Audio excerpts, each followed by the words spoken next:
നമ്മുടെ ശരീരത്തിന് പല കഴിവുകളുണ്ട്. രണ്ട് കാലിൽ നിൽക്കാനുള്ള കഴിവുണ്ട്, ഓടാനുള്ള കഴിവുണ്ട്, ചാടാനുള്ള കഴിവുണ്ട്. ഇങ്ങനെയുള്ള പല ക്യാപ്പബിലിറ്റീസും നമുക്ക് എവല്യൂഷൻ വഴി കൂടി നമുക്ക് കൈവന്നതാണ്. എന്നാൽ നമ്മളെയും ശാസ്ത്രജ്ഞരെയൊക്കെ എല്ലാ കാലത്തും കുഴയ്ക്കുന്നൊരു സമസ്യയാണ് ചുംബനം അഥവാ കിസ് എന്ന സംഗതി.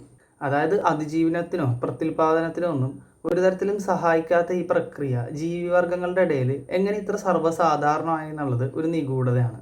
എന്നാൽ ലിപ് ടു ലിപ് കിസിൻ്റെ പരിണാമ ചരിത്രം ചികഞ്ഞെടുത്തിരിക്കുകയാണ് ഓക്സ്ഫോർഡ് സർവകലാശാലയിലെ ശാസ്ത്രജ്ഞരായ ഡോക്ടർ മെറ്റിൽഡ ബ്രിൻഡിലും കൂട്ടരും.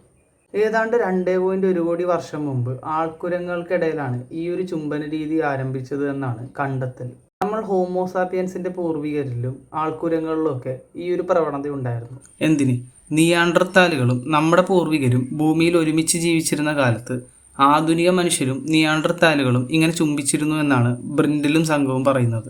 ഈ കാര്യങ്ങളൊക്കെ ബാക്ടീരിയ തെളിയിച്ച രഹസ്യമുണ്ടാ. അതായത് നിയാണ്ടർത്താലുകളുടെ ഫോസിലുകളിൽ നിന്ന് ലഭിച്ച DNA വിശകലനം ചെയ്തതിൽ നിന്ന് ആധുനിക മനുഷ്യൻ്റെ തുപ്പലിലുണ്ടാകുന്ന ഒരുതരം ബാക്ടീരിയ നിയാണ്ടർത്താലുകളുടെ വായിലും ഉണ്ടായിരുന്നെന്ന് ഗവേഷകർ മനസ്സിലാക്കി.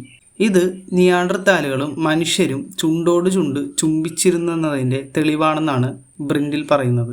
4 ലക്ഷം മുതൽ 40,000 വർഷം മുമ്പ് വരെ ജീവിച്ചിരുന്നവരാണ് നിയാണ്ടർത്താലുകൾ. ആധുനിക മനുഷ്യരും അവരും ഏറെക്കാലം ഒരുമിച്ച് ഭൂമിയിലുണ്ടായിരുന്നു. ഒന്ന് ആലോചിച്ച് നോക്കിയേ, നമ്മൾ ഹോമോസാപ്പിയൻസിൻ്റെ പൂർവികരും മറ്റൊരു സ്പീഷീസായ നിയാണ്ടർത്താലുകളും ഒരുമിച്ച് ജീവിച്ചിരുന്നു, അവർ ചുംബിച്ചിരുന്നു എന്നുള്ളത് നമ്മളത് അയ്യേ എന്ന് തോന്നിക്കോ അല്ലെങ്കിൽ നമ്മളത് ആവേശഭരിതരാക്കോ എന്നുള്ളൊരു പോയിന്റ് ഇപ്പോഴും ഉണ്ട് കേട്ടോ. നമ്മൾ മനുഷ്യരുടെ ഇടയിൽ ഈ ചുണ്ടോട് ചുണ്ട് ചുംബനം ഒരു റൊമാൻറ്റിക് ആയിട്ടുള്ള സംഗതിയാണെങ്കിലും മൃഗങ്ങളുടെ മറ്റ് ജീവിവർഗങ്ങളുടെ ഇടയിൽ അങ്ങനെയൊന്നുമല്ല. അവരുടെ ഇടയിൽ അതൊക്കെ ഒരു വയലൻസ് അല്ലാത്ത, അഗ്രസീവ് അല്ലാത്ത, അൺറൊമാൻറ്റിക് ആയിട്ടുള്ള ടച്ച് മാത്രമാണ്. പലപ്പോഴും ഭക്ഷണം കൈമാറാനും കാര്യങ്ങൾ സെൻസ് ചെയ്യാനൊക്കെ അവരങ്ങനെ ചെയ്യുന്നതാണ്. നമ്മൾ മനുഷ്യർ അതൊക്കെ റൊമാൻറ്റിസൈസ് ചെയ്ത് കിസ്സായിട്ടൊക്കെ നിർവചിക്കുന്നതാണ്. അപ്പോൾ മറ്റൊരു ഇൻട്രസ്റ്റിംഗ് ടോപ്പിക്കുമായിട്ട് നമുക്ക് വീണ്ടും കാണാം. Thanks for watching.